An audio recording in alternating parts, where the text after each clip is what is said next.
Mesdames et messieurs, bonjour et bienvenue pour cette nouvelle édition d'Autour du monde, version Moyen-Orient, qu'on commence avec ce compte rendu. Le président Abdel Fattah el-Sisi a inauguré hier un nombre de projets dans le cadre de l'Égypte numérique ou de la plateforme l'Égypte numérique mise en œuvre par le ministère des Télécommunications et des Technologies de l'Information. Le chef de l'État a également assisté aux activités de la session du dialogue avec les jeunes participants aux initiatives et bénéficiaires de subventions du ministère des Communications et des Technologies de l'Information. Et pour plus de détails, voici un compte-rendu signé Salih Ahmed et AHL. Le président Abdel Fattah el-Sisi a inauguré hier des projets dans le cadre de l'Égypte numérique, mis en œuvre par le ministère des Communications et des Technologies de l'Information. Le chef de l'État a assisté au lancement de la plateforme numérique égyptienne, ainsi qu'à l'ouverture de certains projets par visioconférence, tels que les stations de câbles sous-marins à Ras Gharib, Zafarana et Sidi Krir. Il a aussi assisté à l'ouverture du Centre international de données au Caire, les écoles de la technologie appliquée de Télécom Egypt, les centres égyptiens d'innovation numérique et le développement du musée égyptien de la Poste. Le président el-Sisi a de même assisté aux activités de la session du dialogue avec les jeunes participant aux initiatives et bénéficiaires de subventions du ministère des Communications et des Technologies de l'Information. Ceci a eu lieu au centre des conférences dans la banlieue de Tagama. Y ont assisté le ministre des Communications et des Technologies de l'Information, Amr Talat, ainsi que nombre de ministres et hauts responsables. Un documentaire a été projeté au début du dialogue sur les expériences réussies initiées par certains jeunes ayant suivi des stages de formation sur la transition numérique, l'entrepreneuriat et le fossé entre l'étude académique et le besoin du marché du travail. Le chef de l'État a souligné l'importance de poursuivre les travaux dans la nouvelle capitale administrative, soulignant que la société de la nouvelle capitale avait établi cette capitale par ses propres ressources, non pas par les fonds publics. Le coût des réseaux numériques sécurisés dans la nouvelle capitale s'élève à 100 milliards de livres égyptiennes pour seulement les constructions civiles, afin d'établir un réseau impénétrable à 15 mètres et qui comprend les principaux serveurs du réseau numérique, a souligné M. le Président. El-Sisi a appelé à changer la culture de l'enseignement en Égypte et à choisir de nouvelles spécialisations nécessaires au marché du travail. Un grand nombre de facultés et d'universités qui offrent de nouvelles spécialisations technologiques nécessaires au marché du travail, comme l'intelligence artificielle, ont et seront ouverts. Le chef de l'État a également appelé les médias à prêter attention aux programmes qui mettent en valeur les jeunes talents dans les domaines de la technologie et des communications modernes. Le ministre des Communications et des Technologies de l'Information, Amr Talat, a pour sa part affirmé que son ministère a en priorité comme objectif de fournir des services faciles aux citoyens sous l'ombrelle de la transition numérique, ce qui consiste à l'autonomisation des procédures gouvernementales via des systèmes numériques sans intervention humaine. M. Talat a mentionné que la stratégie de son ministère reposait sur 3 objectifs clés: coopérer avec les organes étatiques, fournir des services de communication de haute efficacité et soutenir les jeunes pour se rivaliser efficacement sur les marchés du travail. Nous avons commencé il y a plus de 5 ans à créer l'infrastructure informatique égyptienne, a-t-il noté, tout en louant les efforts considérables déployés en ce sens par les divers organes étatiques de concert avec l'autorité du contrôle administratif. Il a souligné l'achèvement des travaux d'amélioration de l'efficacité de l'axe numérique gouvernemental, qui est un système informatique dont l'objectif est de faciliter les procédures entre les organes du gouvernement et ses ministères. Et pour plus d'explications sur ce sujet, mesdames et messieurs, nous avons le plaisir d'accueillir au bout du fil Dr Raouf Ghaffar, qui est analyste politique et expert en économie. Bonjour, Dr Raouf. Bonjour. Alors, comment voyez-vous cette inauguration et le lancement de cette piste, cette plateforme de l'Égypte numérique et les services offerts aux citoyens? Un pas vers le numérique, donc vers le futur. Tout le monde maintenant se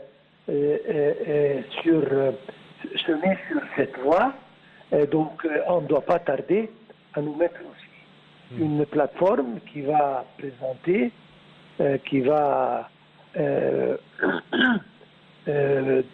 ils ont rendu plus de 100 et quelques services gouvernementaux aux citoyens sur Internet.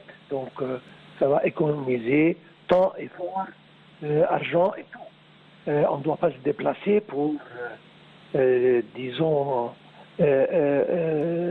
avoir un document ou bien présenter n'importe quoi ou avoir un service de beaucoup d'agences gouvernementales. On parle d'approvisionnement, on parle de sécurité sociale, on parle de tellement de choses qui peuvent être disponibles sur Internet au lieu de se déplacer. Donc c'est un pas géant dans la direction justement des pays développés et on n'a pas tardé à joindre justement ces pays dans ce genre de service. Mieux et l'informatisation des services du gouvernement fait partie de l'Égypte 2030, l'informatisation de tout l'État. Alors, comment voyez-vous ce pas et vraiment, ça constitue un grand pas de cette stratégie de l'Égypte 2030? Certainement. Planification vraiment exquise. Une Égypte, moi maintenant, je ne m'arrête pas à l'Égypte 2030, parce que 2030, c'est demain. C'est à un pas. Mais on parle au-delà de 2030. Donc ça, c'est un pas indispensable, justement, pour faire partie du monde développé. Et ça vient dans le contexte d'améliorer tous les services, d'améliorer la vie, justement, du citoyen égyptien. Donc c'est un des bénéfices justement du développement qui a lieu en Égypte et qui fait partie, comme vous avez dit, d'une stratégie très bien étudiée pour justement l'amélioration de l'Égypte en général. Donc, les services qui peuvent être mis à la disposition sur Internet et sur numérique. Oui. Parmi les objectifs également, l'inclusion financière. Et cela, je pense, est tellement utile pour le financement et l'économie égyptienne. Absolument. C'est une chose qui va participer à attirer les investissements. Parce que une fois qu'on facilite les pas, on facilite les étapes disons, et on réduit le temps sur le plan extraction de papiers, documents, certificats, etc. C'est un avantage qu'on présente aux investisseurs et c'est une des choses qui plaît aux investisseurs parce que ça réduit leur temps, leur effort et leur argent. Et certainement, ça vise dans cette direction, entre autres. Mais à mon opinion, en premier lieu, c'est pour le citoyen égyptien et puis certainement pour les investisseurs et égyptiens et étrangers. Parfait, Dr. Raouf Gafar, au terme de vos explications, je tiens à vous remercier d'avoir été des nôtres. Merci à vous. Chers téléspectateurs, nous enchaînons avec cette information. Le Hajj ou le grand pèlerinage à la Mecque qui réunit cette année son plus grand nombre de pèlerins depuis le début de la pandémie de coronavirus. Ça a commencé mercredi avec des centaines de milliers de pèlerins et de fidèles, souvent sans masque, rassemblés autour de la Kaaba, le site le plus sacré de l'islam à la Mecque. Les détails avec Ayachel.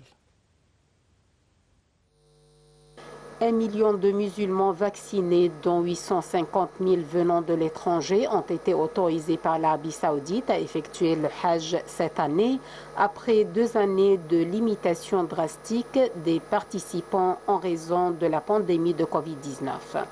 À la grande mosquée de la Mecque, les pèlerins ont effectué le tawaf, soit les circonvulations autour de la Kaaba.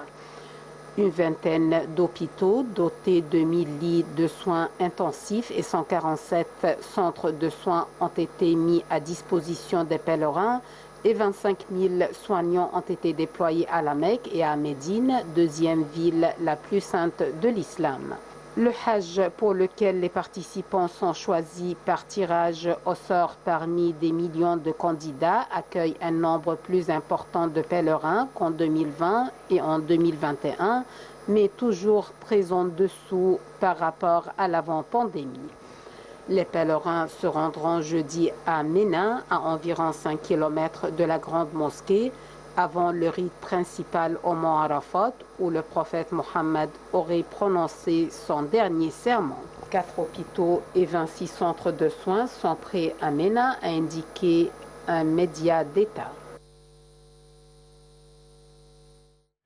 Et le ministre des Affaires étrangères, Sameh Shoukry, et la ministre britannique des Affaires étrangères, du Commonwealth et du Développement, Liz Truss, ont inauguré hier à Londres le Conseil d'association Royaume-Uni-Égypte.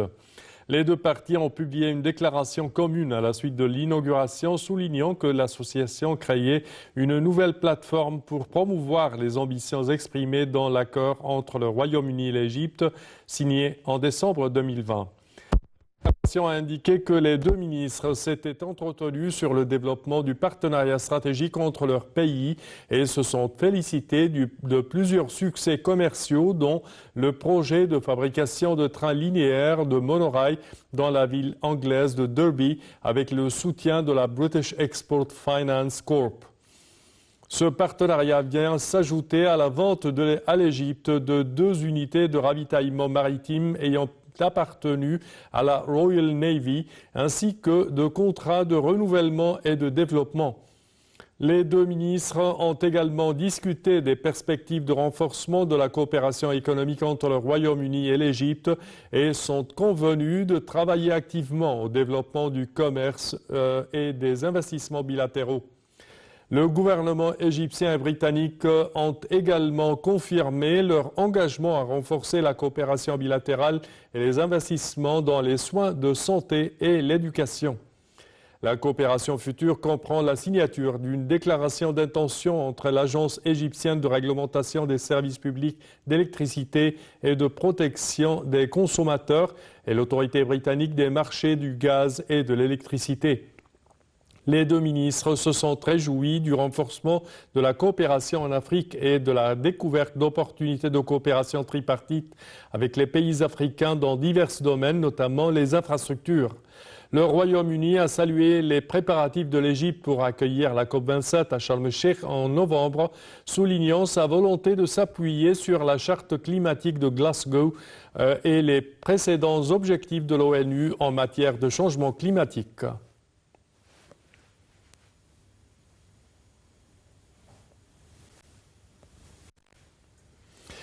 Et à la surprise générale, le président tunisien Kais Saïd a adressé une lettre aux Tunisiens pour défendre ce projet dévoilé par la présidence le 30 juillet qui depuis fait l'objet de nombreuses critiques.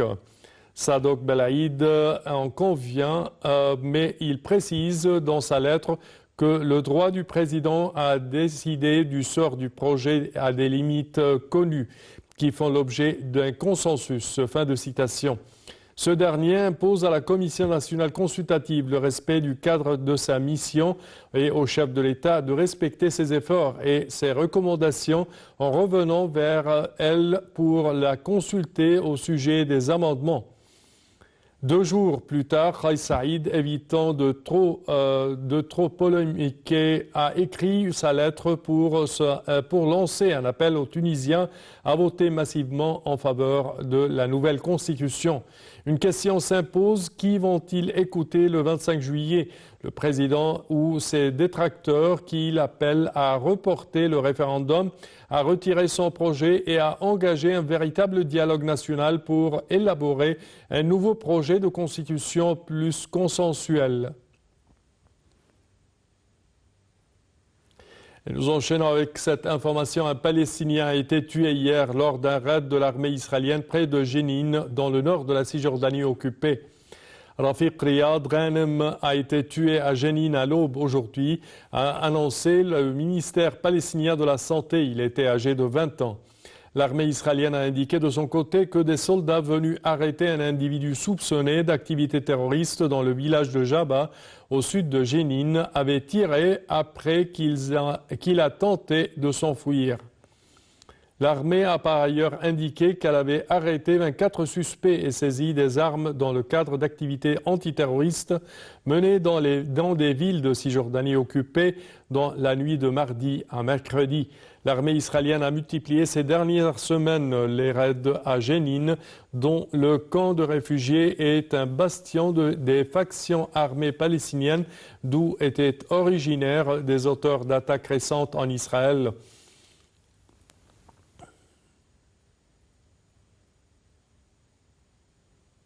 Et les Libanais sont à nouveau descendus sporadiquement dans les rues de Beyrouth et d'autres zones urbaines pour protester contre la dégradation continue des conditions de vie, mais aucun mouvement national officiel n'a éclaté pour unifier leur colère. Mardi, des manifestants ont fermé les bureaux d'un opérateur de téléphone mobile à Tripoli, dans le nord du Liban, et ont demandé aux employés de quitter leurs bureaux pour protester contre la hausse des prix. L'inquiétude grandit à Tripoli alors que des milliers de familles ne sont pas en mesure de subvenir à leurs besoins quotidiens de base. Les manifestants ont bloqué les routes de Beyrouth, se plaignant de la perte d'accès au réseau public d'eau pour la 3e semaine et déplorant les coupures d'électricité régulières qui ont frappé toutes les régions en raison de la suspension des usines de production.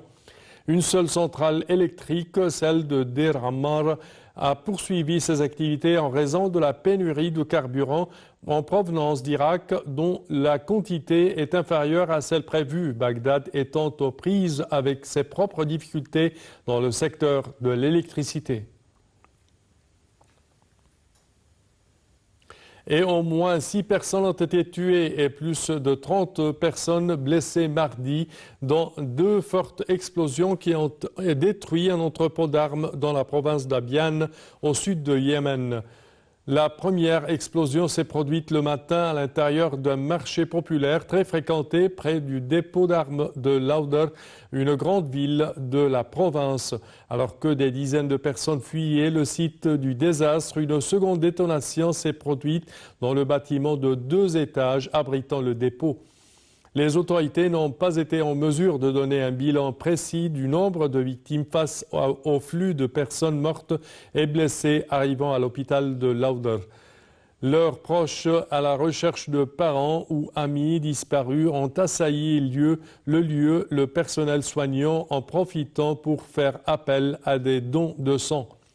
Ailleurs au Yémen, les envoyés de l'Union européenne ont demandé à la milice Houthi de mettre en œuvre les éléments de la trêve négociée par l'ONU, principalement en levant le siège sur la ville de Taz.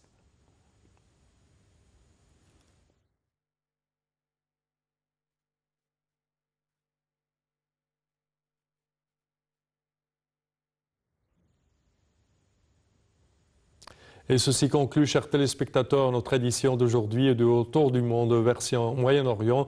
Je vous remercie de votre attention et je vous donne rendez-vous la semaine prochaine à la même heure. Au revoir.